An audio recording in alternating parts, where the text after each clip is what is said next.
Hola, ¿cómo están? Hoy les voy a platicar de un libro que me regalaron que se llama Apreciatividad por Laura Isanta, una chica argentina, y dice El arte de percibir lo valioso. Y bueno, hoy para mí es especialmente relevante compartirles sobre este libro porque creo que tiene muchas herramientas que en este momento de mi vida me son útiles, ¿no? Para atravesar pues ciertos momentos y a veces sé que también entre la pandemia y demás siempre tenemos que tener a la mano es ciertas herramientas para ir atravesando los desafíos de la vida. Y bueno, honestamente cuando me lo regalaron, pues no les miento, es raro que lea algunas cuestiones directamente escritas en español y sobre todo porque a veces no hay tanta variedad de expositores en temas pues de autoconocimiento, de crecimiento personal y demás.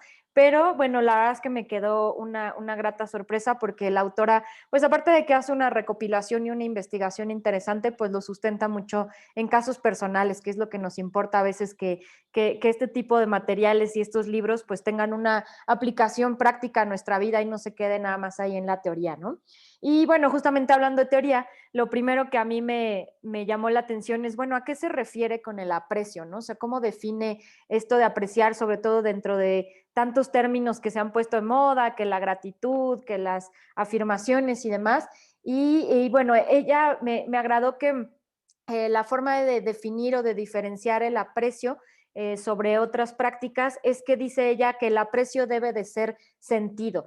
Eso quiere decir que se puede racionalmente reconocer el valor de algo, o sea, yo puedo decir, esto vale tanto, o yo puedo decir, es bueno, es malo, etcétera, pero ella dice que para que exista apreciatividad, para que haya un aprecio, tiene que estar mezclado este reconocimiento con una conexión emocional positiva. Esto es importante, ¿no? Una conexión emocional positiva para que exista apreciatividad. Y una vez definido esto, pues entonces ella nos describe varias formas de experimentar la apreciatividad y cómo esta conexión emocional positiva y encontrarle el valor a las cosas tiene un impacto en nuestro día a día, ¿no? Y bueno, ella define la apreciatividad en tres niveles, ¿no? Con nosotros mismos, con los otros y con el mundo. Incluso por ahí utiliza un acrónimo para decir apreciatividad conmigo, con los otros y con el mundo, ¿no? Y ya el resto del libro, pues se dedica a darnos ejemplos y algunas herramientas, incluso cada capítulo trae una reflexión, trae un breve ejercicio de cómo llevar esto a la práctica, que eso pues ya les he compartido que me agrada mucho, que no se quede nada más ahí el conocimiento, ¿no? Algunas de las cosas que yo rescato de sus propuestas y de sus teorías, una es que nos hace cuestionarnos o nos invita a cuestionarnos las herramientas que tenemos actualmente como les decía, para atravesar tal vez un momento complicado o tal vez para seguir creciendo personalmente o para llegar a nuestros objetivos, ¿no? Porque ella nos dice que sin darnos cuenta, las herramientas que tenemos nos limitan el abanico de acciones y soluciones posibles. Incluso pues pone una cita que es una frase común que es para el hombre que solo tiene un martillo, todo es un clavo. Y bueno, empieza con esto y creo que es muy importante, ¿no? Que reflexionemos cuáles son las herramientas que tenemos a mano y si realmente estas herramientas en este momento de nuestra vida siguen siendo relevantes, siguen apoyándonos, porque también en algún momento, pues estas herramientas, por ejemplo, el apoyo de un terapeuta, no sé, de alguna metodología, incluso hasta una dieta, qué sé yo, seguramente en algún momento de nuestras vidas nos fueron bastante útiles, pero creo que lo que nos invita la autora es a reflexionar si las herramientas que tenemos en este momento siguen siendo válidas para lo que queremos o si al revés, pues tal vez nos están estancando o nos están limitando para llegar al siguiente nivel. Incluso aquí también ella dice que pues tanto las herramientas como ustedes saben, como las personas que nos rodean, pues van a determinar mucho el nivel de crecimiento que podemos tener. Ella usa aquí una metáfora de las secuoyas, que si no las conocen son estos árboles que llegan a crecer muy, muy altos, pero dice que la secuoya pues tiene un comportamiento de que solamente va a crecer tanto como crezcan las secuoyas o los árboles a su alrededor, ¿no? Entonces hace esta metáfora para decirnos, bueno, pues hay que reflexionar de cuáles son esas herramientas y cuáles son estas personas a nuestro alrededor y si esto pues nos está llevando hasta nuestro mejor potencial, ¿no? Ella también hace mucho énfasis, sobre todo en la parte de la apreciatividad, primero con uno mismo, que tengamos mucha conciencia de qué es lo que realmente queremos ver crecer. Esta típica frase de que en aquello en lo que te enfocas crece, pues nos hace mucho énfasis en eso, ¿no? Y bueno, también, pues digo, desafortunadamente en sus estudios, pues se da cuenta que cuando somos más apreciativos, normalmente es cuando estamos atravesando un mal momento, ¿no? Cuando no tenemos o padecemos o carecemos de algo, que empezamos a apreciar eso que teníamos, ¿no? Tal vez a veces cuando estás a dieta, pues es cuando más aprecias los sabores, cuando más después de terminar tu dieta, tal vez es cuando más puedes reconocer, ah, mira, sí sabía el dulce o lo amargo, ¿no? Entonces, ella lo que nos dice es que el gran desafío consiste en mantener un equilibrio, ¿no? Que no necesitemos estar en mala situación para apreciar y tampoco siempre estar en el extremo del éxtasis, de que necesitemos estas sensaciones sobresaltadas para tener apreciatividad. Dice, el gran desafío consiste en hacer de la vida cotidiana un espacio donde encontrar magia y asombro. Esto me encanta, ¿no? Que sí creo que esto es mucho el reto, ¿no? De cómo en el día a día podemos asombrarnos y apreciar que todo tiene magia, ¿no? Que no se nos vuelva justamente cotidiano, que no nos acostumbremos a que las cosas ya nos dejan de parecer mágicas, ¿no? Entonces, bueno, para esto ella nos da en la apreciatividad con nosotros mismos algunas sugerencias. Una de ellas es que no perdamos el hábito de las celebraciones. Ella dice que tanto las fiestas como los rituales en un primer plano hacen que la cotidianidad se rompa, ¿no? Entonces, que sí nos demos oportunidad y pues no se refiere nada más a celebrar pues tal vez un aniversario, un cumpleaños o algo así, sino que nos hagamos nosotros mismos ese hábito de celebrar, ¿no? Este ritual de celebrar inclusive tal vez un día de vida, de celebrar las pequeñas cosas, los pequeños logros, para que esto haga que nuestro día a día no se vuelva una cotidianidad plana, ¿no? Eso es algo que nos recomienda. Otra cosa que nos dice es que aprendamos a reencuadrar. ¿Qué significa esto? A veces, pues, simplemente por la forma en la que estamos diseñados, tanto biológicamente como mentalmente, pues tenemos que decidir a qué enfocarnos, ¿no? O en qué enfocarnos nuestra atención, porque no podemos estar captando siempre el 100% de lo que está sucediendo a nuestro alrededor, ¿no? Entonces, ella dice que pues en el camino de la vida vamos haciendo una programación de encuadre, en la cual pues nos acostumbramos a ver o encuadrar nuestra imagen de la vida en ciertos aspectos, ¿no? Entonces tendemos a ver casi siempre lo mismo. Ella dice que necesitamos empezar a abrir nuestro panorama para reencuadrar y empezar a ver los otros elementos de nuestro paisaje, ¿no? Tal vez estamos muy acostumbrados, por ejemplo, yo ahorita que estoy platicando con ustedes, pues estoy muy acostumbrada a ver la vista de enfrente, ¿no? Que es mi computadora, la ventana, etcétera, y tal vez estoy poco acostumbrada a ver lo que está a mi alrededor y apreciarlo, ¿no? Apreciar que tengo, acá tengo un instrumento musical que lo aprecio, tengo juguete para mis gatitos, y entonces empezamos a cambiar el encuadre y empezamos a abrirlo, como dice ella, la puerta de las posibilidades. Algunas cosas que empezamos a notar es que empezamos por ejemplo, a darle mayor crédito a nuestros éxitos, ¿no? Cuando estamos metidos en el encuadre de lo cotidiano, pues tal vez podamos dar por sentado como, ah, pues hice esto, ah, pues logré lo otro, y cuando reencuadramos, pues nos invita mucho a enfocarnos en nuestros talentos, a enfocarnos en conocernos también a nosotros mismos, y esto solamente se logra cuando empezamos a ver otros aspectos, ¿no? Y bueno, aquí toca un tema que se me hizo muy interesante, sobre todo el acercamiento, que fue precisamente el de los talentos, ¿no? Ella dice que muchos coaches, muchos libros y demás, pues no, se enfocan ¿cómo se dice? Como en minimizar nuestras áreas de oportunidad, en minimizar nuestros errores y demás, y nos dicen que nos enfoquemos, que ahora sí que le echemos ganas a cómo superar estas áreas de oportunidad o que podemos ver como defectos. Ella dice que esto es un error. ¿Y por qué? Porque dice que siempre va a ser mucho más fácil seguir haciendo y puliendo lo que ya tenemos como un talento y eso llevarlo a su máximo potencial, a que brille y demás, que tratar de esforzarnos en algo en lo que no somos de origen pues talentosos o que no traemos esa facilidad.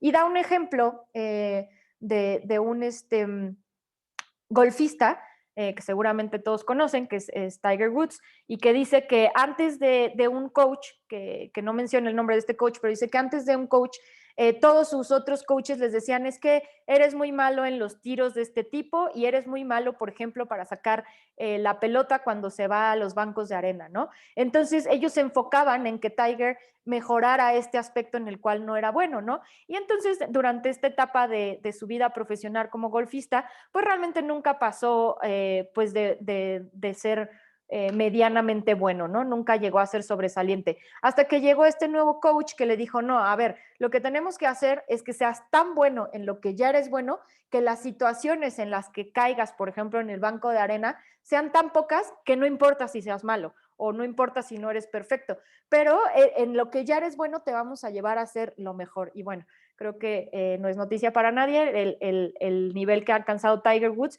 y se me hizo un enfoque muy interesante, ¿no? Porque muchas de las metodologías que encontramos allá afuera pues se enfocan en corregir o nuestros defectos o en minimizar nuestras áreas de oportunidad, cuando pues la verdad es que me suena muy congruente la propuesta de la autora en decir es mucho más fácil que si brillas en lo que ya tienes, lo demás pues baje de proporción, ¿no? Cuando Tiger Woods era malo en esto y bueno en esto, pues la proporción estaba muy cercana, ¿no? Cuando él se hizo exponencialmente bueno en esto, pues esto pierde totalmente valor a pesar de que siga siendo igual de malo, entre comillas, ¿no? Pero ya la relevancia casi que desaparece. Esto se me hizo muy interesante y ella termina pues con una cita que dice siempre llevar a su máximo exponente el lado brillante, siempre llevar a su máximo exponente el lado brillante. Esto me encantó.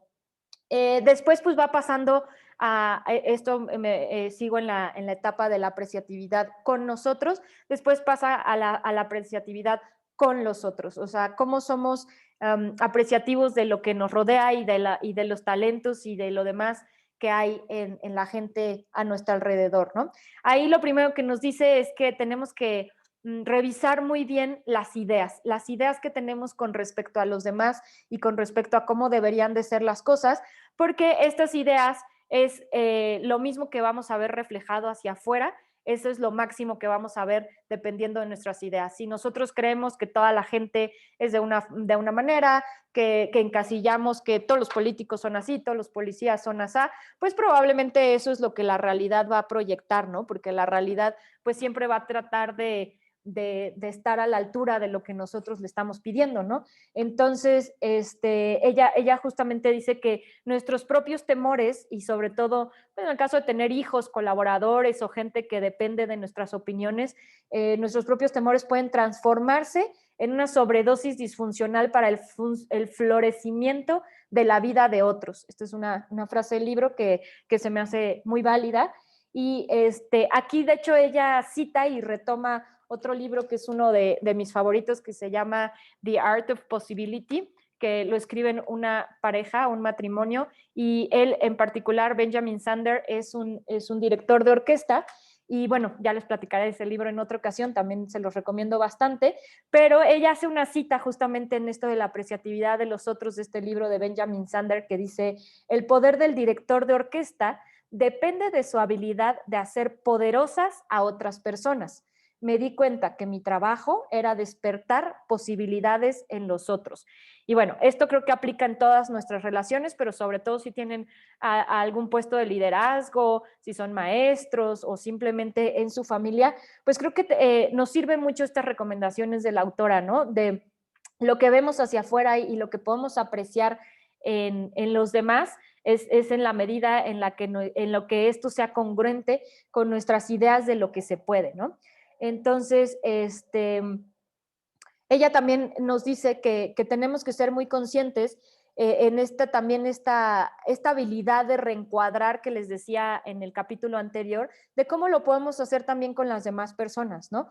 Incluso ella decía, bueno, un área en la que nosotros damos por sentado que las cosas deben de fluir es en las relaciones personales, ¿no? Ella dice que un cliché es pensar que las relaciones personales tienen que estar 100% basadas en la afinidad, en la famosa química, en el amor, y que cuando existe eso, todo lo demás se va a dar. Ella dice que esto también es un error y es un cliché el pensar que las relaciones no se trabajan. Esto también ya se los había yo platicado, coincide con otro libro que se llama Mindset, que ese sí ya tenemos acá una reseña en el videoblog, si lo gustan ver, pero ella coincide con este pensar de que las relaciones personales en particular se tienen que trabajar incluso hasta más, ¿no? O sea, la transparencia, la vulnerabilidad, la comunicación no pueden ser algo que se dé por sentado solamente porque sentimos esta química o este amor con la pareja, ¿no? Entonces, ahí ella dice que las ideas que tengamos con respecto a los seres humanos en general, de cómo son, cómo es el ser humano, qué tanto apreciamos nosotros al ser humano en sí mismo, si nosotros creemos que el ser humano pues es un error de la naturaleza o que somos lo peor que le ha pasado a la Tierra, pues esto es lo que vamos a ver proyectado en las demás personas, ¿no? Entonces, justamente dice esto, ¿no? Que la idea que tenemos cada uno respecto del ser humano en general impactará en las proyecciones que seamos capaces de hacer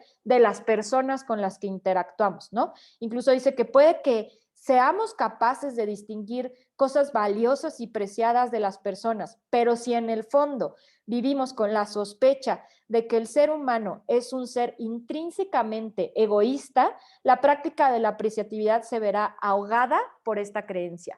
O sea, nosotros podemos decir mil veces, ay, aprecio mucho esto de esta persona, le reconozco tal o de mí misma, pero si intrínsecamente yo tengo esta sensación de que el ser humano es de una forma negativa, como decía aquí, egoísta, esto siempre va a sobreponer la apreciatividad, no se va a dar, porque recordemos la definición de la apreciatividad es que tenga una emoción positiva aunada a la crítica o al concepto que yo le pueda tener a esta persona o a esta actividad en general.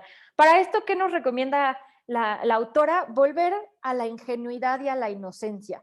Nos recomienda mucho volver a ese estado un poco crédulo de niños, pero dice que no le pongamos esta etiqueta justamente en la que la ingenuidad pareciera que somos tontos, ¿no? Sino al contrario, que nos volvamos a permitir asombrarnos de la vida, asombrarnos de las personas, que nos permitamos redefinir todos estos conceptos para que entonces desde ese lado otra vez podamos reencuadrar y empezar a ver lo demás. Y ahorita que toqué el punto del asombro, pues justamente ya se conecta con el tercer y último capítulo, que es apreciatividad con el mundo, ¿no? O sea, cómo podemos desde esta ingenuidad de niños volver a ponerle luz a las cosas que tal vez ahorita no estamos viendo, ¿no? O sea, a veces tal vez no estamos viendo ese detalle del arbolito, del pajarito que se posó ahorita ahí, etcétera.